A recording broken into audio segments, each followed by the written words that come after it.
Now the original question was, what happens when it gets to Congress? Well, a copy of that resolution should be sent to the Speaker of the House. A copy of that resolution should be sent to the Majority Leader of the Senate, and the resolution itself should be sent to the Guam delegate to Congress, Madeline Verdayo. Then it will be incumbent upon her, at request of the 29th Guam legislature, to present this resolution to the United States Congress as a body. And in cooperation with United States congressmen to develop a bill to change or amend Title 25 to resolve those conflicts and give us the opportunity without conflict in the law to register as Native Americans. That is what should occur when this bill leaves the 29th Guam, or this resolution leaves the 29th Guam legislature. Now I noticed that Hawaii is seeking Native status. And since they are a state, what is the difference between Hawaii's quest for Native recognition compared to Chamorro tribe's quest for registration? Well, Hawaii has an organic act, under the Organic Act. Well, you have two different political statuses. Hawaii is a state, but what has been holding back Native American status for the Native Hawaiians is a couple of different things. Number one, subsection 83.3 of Chapter 1, Title 25, excludes them. And number two, the Native Hawaiians have always fought against being recognized as Native Americans. They only want to be recognized as Native Hawaiians because their true quest is independence, sovereignty. Because they are an incorporated state of the United States of America, that will never happen.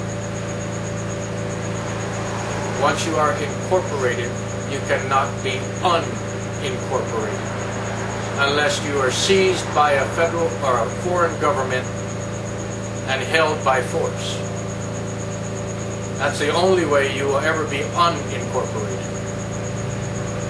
We are an unincorporated, organized territory of the United States of America, held in trust through the Charter of the United Nations. So it would be easier for Guam being unincorporated, non-self-governing, to reach its quest, because it is not incorporated. That would be based on the will of the Congress of the United States. As I said earlier, there's three parameters to meeting the obligations of the Charter of the United Nations. Independent sovereignty, independent free association, or full integration. You know, I noticed that some of the stuff I've been seeing on media since Angel's days, Angel Santos, for independence, even the folks in California, the Chamorros in California that have come out here and spoken, they're all targeting independence. And from what you just said, it seems like there's a problem with this independence with the United States Congress on control over Guam. One of the parameters of benevolent assimilation is that the United States government refuses to surrender sovereignty of our island, and they base that decision on their national security.